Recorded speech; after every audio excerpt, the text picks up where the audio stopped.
از کاخ‌ها تا کلاس‌ها، دارالفنون. تهران را در میانه قرن 13 هجری تصور کنید.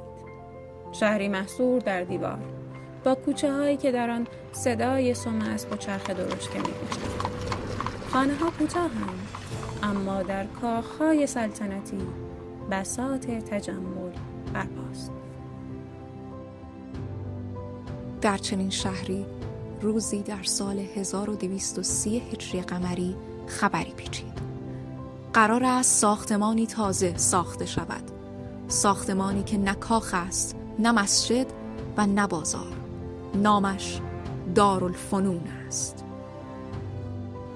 اما این بنا فقط یک ساختمان نبود. مدرسه‌ای بود که قرار بود آینده را تغییر دهد. در کشوری که تازه از جنگ‌های سنگین با روسیه بیرون آمده و هنوز بسیاری از جوانان حتی مدرسه ندیده بودند.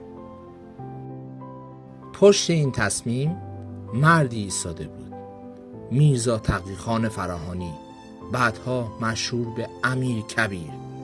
او نه شاهزاده بود و نه از خاندان پرنفوذ.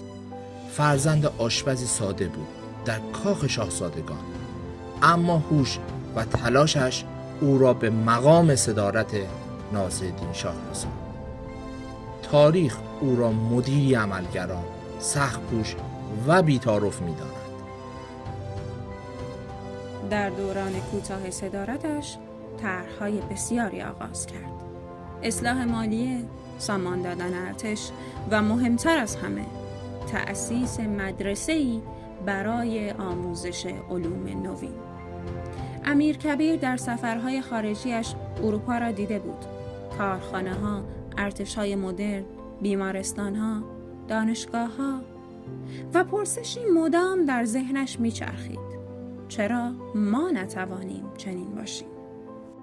او دریافته بود که برای ساختن ارتش و اقتصادی قدرتمند به دانش نوین نیاز است. دانشی که نه با خرید، که تنها با آموزش به دست می آمد. جنگ‌های ایران و روس یک نکته را آشکار کرده بود: شجاعت ایرانیان کافی نبود. توپخانه و فنون نظامی روسا برتری مطلق داشت. نتیجه روشن بود: باید نسلی تازه پرورش یابد، نسلی که علوم روز را بیاموزد. ایده دارالفنون چنین شکل گرفت. مدرسه‌ای که در آن جوانان ایرانی زیر نظر معلمان خارجی علوم و رشته‌های مختلف را بیاموزند. از جمله علوم نظامی مثل پیاده نظام، سوار نظام و توپخانه، علوم و فنون مثل مهندسی، پزشکی، داروسازی، معدن و شیمی، زبانهای خارجی اعم از انگلیسی، فرانسوی، روسی و هنرهای نقاشی و موسیقی. با الگوبرداری از مدارس اروپایی دستور ساخت بنا داده شد. معلمانی از اتریش و ایتالیا دعوت شدند. یکی از مشهورترین آنها دکتر ژاکو پولاک، پزشک اتریشی بود. اما این تصمیم ساده‌ای نبود. دارالفنون از همان آغاز موافقان و مخالفان جدی داشت. گروهی از جوانان و نخبگان دربار آن را دریچه‌ای به دنیای نو دیدند. بعضی از فارغ التحصیلانش بعدها در روشنفکری و مشروطه نقشی مهم یافتند. در مقابل بسیاری از رجال دربار می‌پرسیدند: چرا باید خارجی‌ها به بچه‌های ما درس بدهند؟ چرا باید خزانه خرج ساختمانی عجیب شود؟ عده‌ای هم نگران بودند ورود دانش تازه موقعیت سنتیشان را به خطر اندازد. برخی از روحانیون نیز بیم داشتند که علوم فرنگی سنت‌های جامعه را تهدید کند. همین مخالفت‌ها نشان می‌داد دارالفنون فقط یک مدرسه نبود، بلکه جرقه بحثی بزرگتر درباره مسیر آینده ایران بود. با همه اینها امیر کبیر ایستاد. ساختمانی در نزدیکی میدان توپخانه انتخاب شد. کلاس‌ها آماده گردید. و در سال 1230 خورشیدی نخستین زنگ درس در دارالفنون به صدا درآمد. اما درست همان روزهایی که دانشجویان جوان در فکر مدرسه جدید بودند، سرنوشت خود امیرکبیر به دست دشمنی‌های دربار گره خورده بود.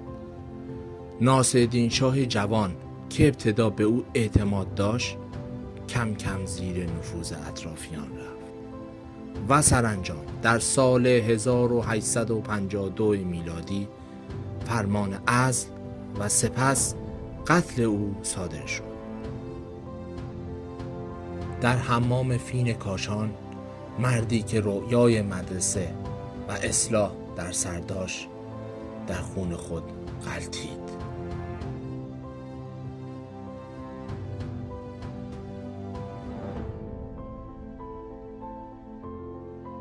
اما مدرسه‌ای که بنا کرده بود خاموش نشد. 13 روز پیش از کشته شدن امیرکبیر، با حضور ناصرالدین شاه، میرزا آقاخان نوری صدر اعظم جدید و گروهی از دانشمندان و استادان ایرانی و اروپایی با 30 نفر شاگرد گشایش یافت. دارالفنون بیش از 1 قرن جایگاه آموزش هزاران ایرانی شد، از پزشکان و مهندسان گرفته تا نویسندگان و مترجمان. نخستین کتاب‌های درسی نوین در همین کلاس‌ها نوشته شد.